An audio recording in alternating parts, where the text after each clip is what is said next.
तीर मारे,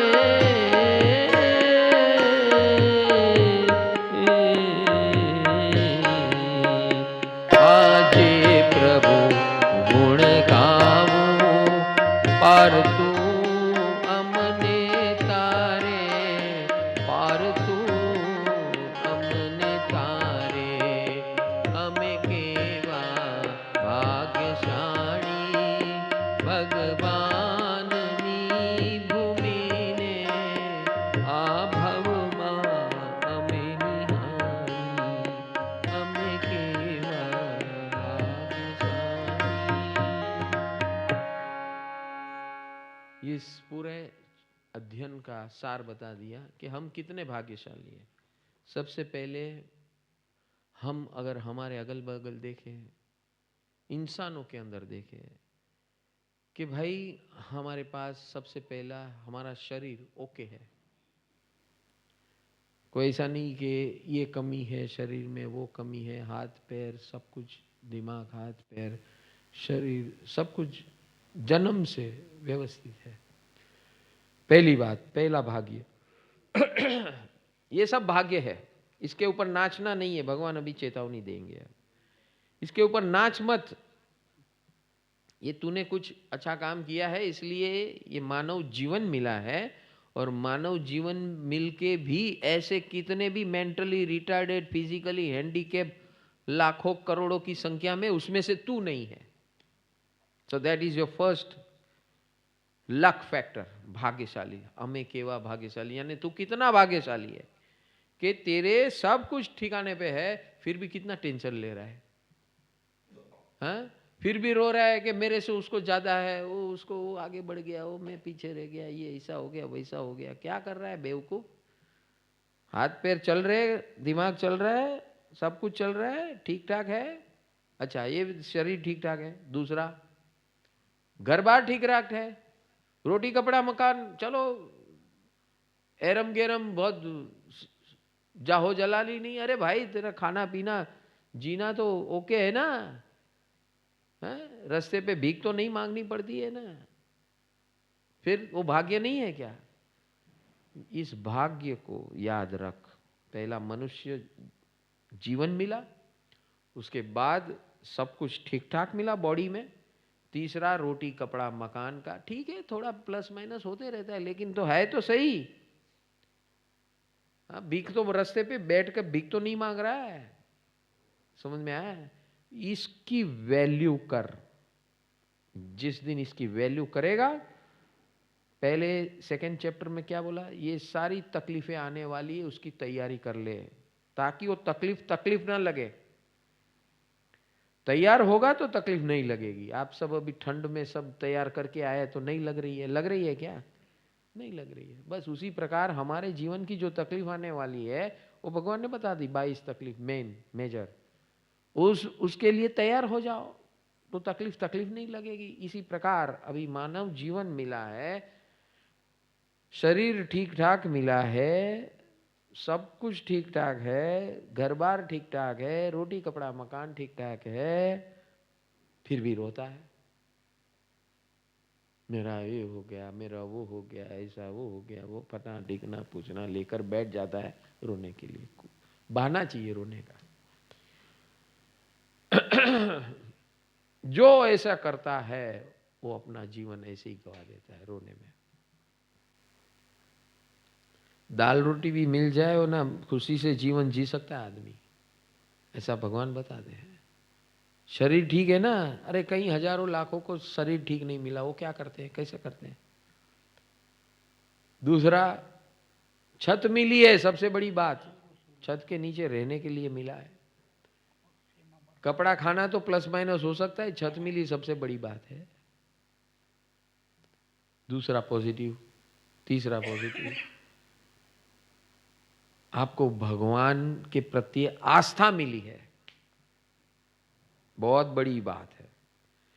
सारे जितने जीवन की जितनी समस्याएं हैं उसके ऊपर विजय पाने का राम बाण शस्त्र, हर मर्ज की दवा, प्रभु की कृपा, प्रभु की पहचान और प्रभु की पहचान के बाद उनकी कृपा लेने की भावना।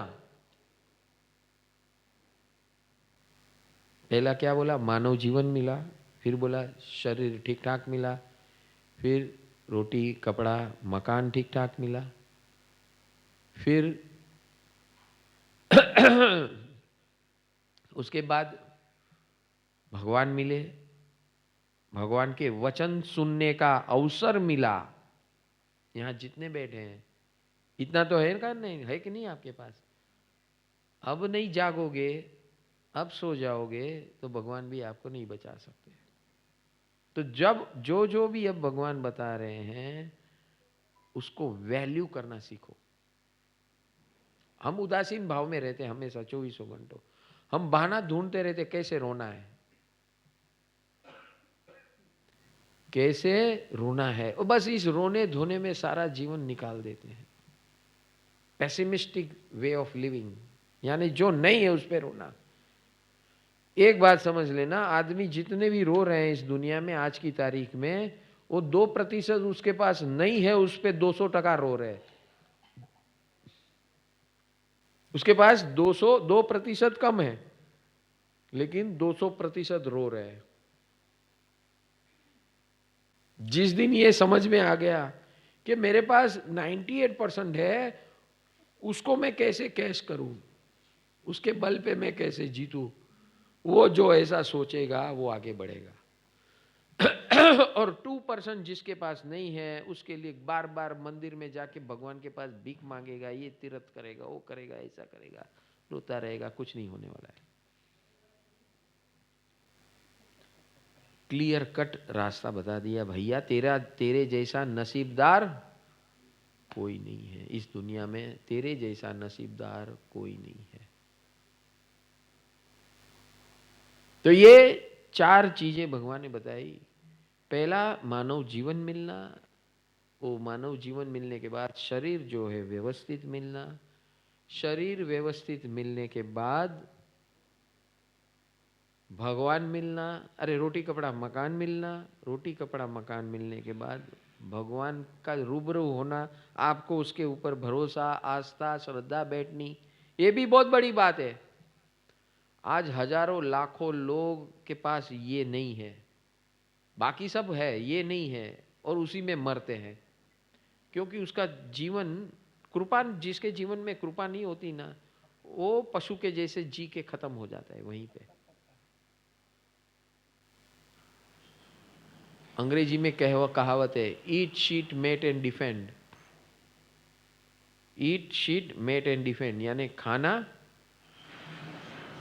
भुगतना, जो खाया वो निकालना, और अपना संरक्षण करना।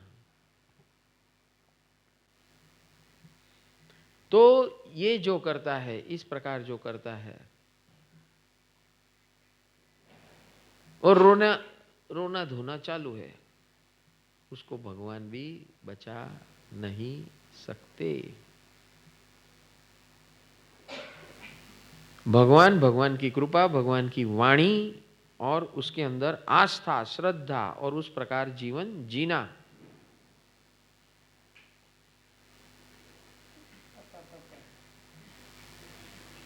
ये जिसने पकड़ लिया, तो यहां तक तो आप लोग आ गए मेरे ख्याल से। भगवान की आस्था है इसलिए यहां बैठे। हाँ, कितना बजा है? अभी तो 11:15 हुआ है। ले अभी तो रात बाकी, बात बाकी, बहुत कुछ बाकी। इस साल फास्ट जा रहा है, तीसरे अध्ययन में आ गए हम। हो सकता है अभी 3 घंटे में तो और 2-3 अध्ययन हो जाएंगे। हाँ,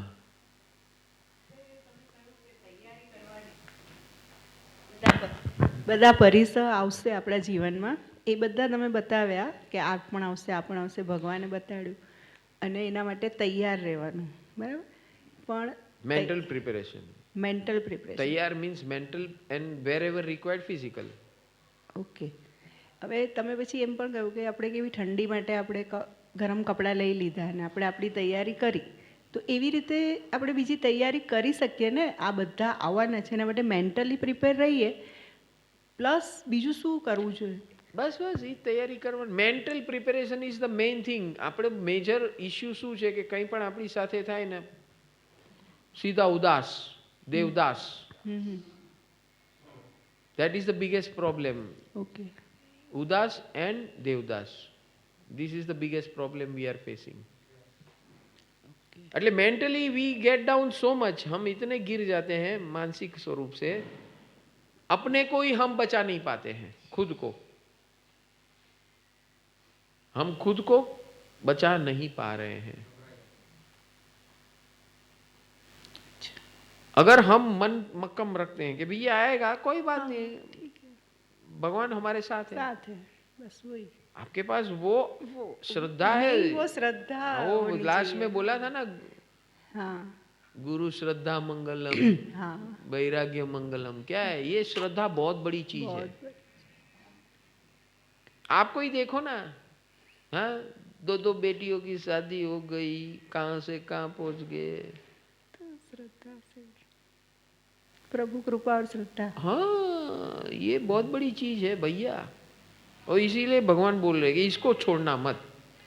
आज इस जन्म में आपको इसकी आदत पड़ गई, भगवान की कृपा लेने की और उनके ऊपर श्रद्धा, अथाग श्रद्धा रखने की, अथाग श्रद्धा रखने की और प्रभु कृपा लेने की और भगवान जैसे बताया ऐसा जीवन जीने की.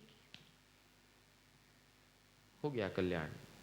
इसी को कहते हैं चतुरंगिया. यानी कि आपने 4 बातें मान ली और उस प्रकार का अपने आप को तैयार कर लिया तो जीवन में कुछ भी आए आने दो.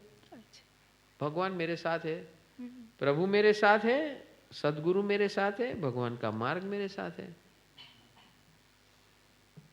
ये 3 चीज है, हो गया सब कुछ. और अभी जो मेरा भाग्य है टूटा फूटा है, मुझे अभी ये टूटा फूटे में नहीं रहना है. क्या करना है? पराक्रम करना है. ये बार बार झंझट मारी में पड़ना नहीं है भीख मांगने का. ये हो गया, वो हो गया, मेरा भाग्य टूट गया, ये वैसा हो गया, पैसा हो गया, फैलाना टिकना पूछना. पराक्रम करो. अभी लास्ट भगवान बोलते हैं मानव जन्म में आए तो ऐसा पराक्रम करो कि बार बार जन्म ही लेना ना पड़े. जन्म लोगे तो शरीर मिलेगा, शरीर मिलेगा तो उसकी यातना भुगतनी पड़ेगी. मनुष्य बने तो कमाओ, खाओ, झगड़ा करो, ये करो, वो करो, फलाना करो, ढिकना करो, पूछना करो. उसके सर्वाइवल के लिए मारा मारी कर किया करो. रोटी कपड़ा के लिए, रोटी कपड़ा मकान के लिए मारा मारी किया करो. काम धंधा जो करते हैं उसमें यही भुगता करो.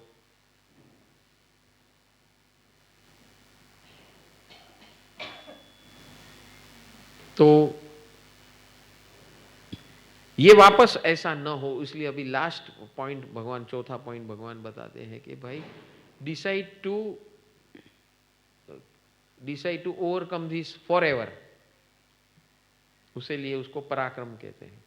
7 पराक्रम आपने उपध्यान में सुने हैं. मैं हमेशा आनंद में रहूंगा, मुस्कुराता रहूंगा, सबसे मैत्री, सबकी सेवा करूंगा. ये 7 पुरुषार्थ भूल गया, उपध्यान गया तो वो भी गया. नहीं, सबके साथ. और नमो भाव, अहो भाव, पंच परमेश्वर. जागृत रहूंगा, कंसिस्टेंट रहूंगा, सातत्य बढ़ाऊंगा. ये अपने जो व्हाट्सएप चलो करते हैं. चलो व्हाट्सएप करे. थोड़ी गर्मी आ गई है.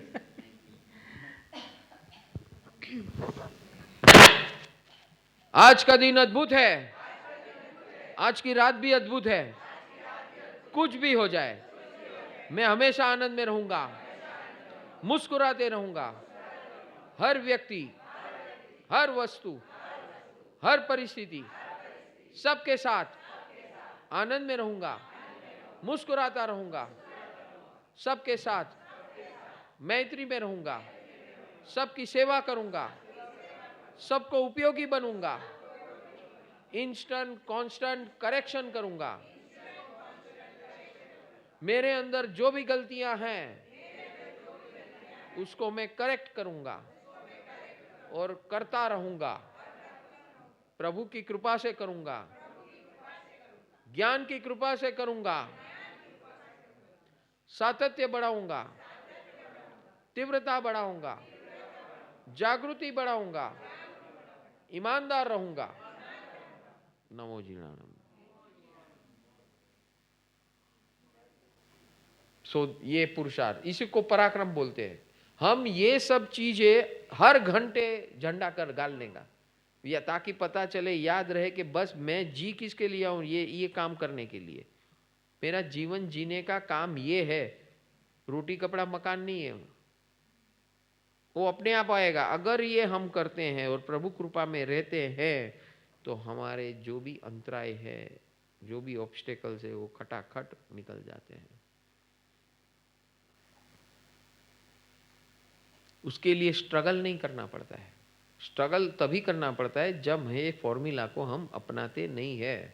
तो ये भगवान ने रेडीमेड फॉर्मूला, और आप ऐसे भाग्यशालियों को जिसको ऐसी फॉर्मूला मिली, करोड़ों लोगों को तरस रहे फिर भी नहीं मिला। और आज आप अभी इस रात को ऐसी वाणी सुनने के लिए बैठे हैं, इसीलिए आपका भाग्य खिला हुआ है।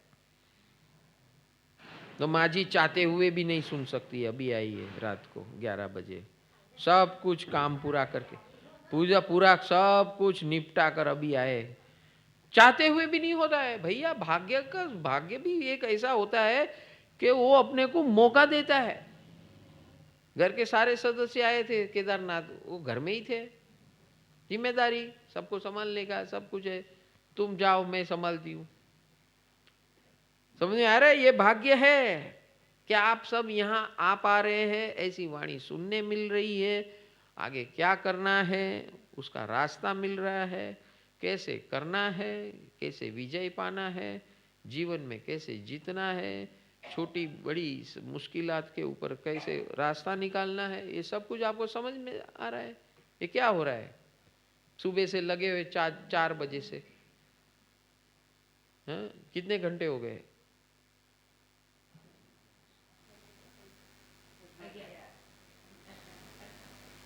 19 घंटे हो गए। 19, 4 से 4 और 7, 19 घंटे से लगे रहो मुन्ना भाई, और फिर भी थकान नहीं है। तूफान का डर कैसा, श्रद्धा की जोत जले, उजले